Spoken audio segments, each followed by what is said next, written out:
మీనన్ని JD ఒక చోటికి వెళ్ళమని చెప్పగానే అక్కడికి వెళ్ళి అక్కడున్న వ్యక్తిని చూసి మీనన్ షాక్ అవుతాడు. నువ్వా అని అతను భయపడుతూ ఉండగా మీరా అంటాడు మీనన్. ఏంటి నీ వల్లే అతని 20 ఏళ్ల కళ బూడిద పాలైంది. ఆయనకి క్షమాపణ చెప్పు అని జేడి అనగానే ఆ సైంటిస్ట్ చేతులు పట్టుకొని మరి నన్ను క్షమించండి. ఇవి మీ చేతులు కాదు కాళ్ళు అనుకోండి.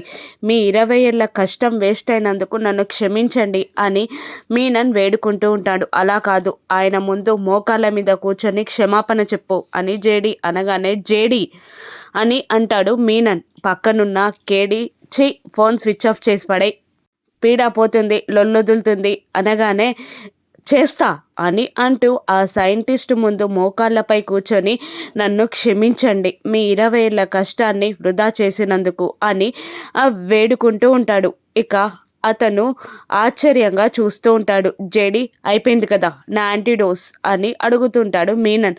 నేను అలా చెప్పుకుంటూ పోతాను, నువ్వు చేసుకుంటూ పో అని అంటూ ఉంటుంది జేడి. అంబులెన్స్లో పడుకొని నీరసంగా వేలాడిపోతాడు మీనన్. ఒక్కసారిగా జేడీకి కావ్య ఉన్న పోలీస్ జీప్ని పేల్చేయడం, కావ్య పైన అవినీతి పరురాలు అంటూ లంచగొండి అంటూ నిందలు వేయడం గుర్తు తెచ్చుకుంటూ ఉంటుంది జేడి. కావ్య కేసుని కూడా ఇప్పుడే సాల్వ్ చేస్తుందా జేడి?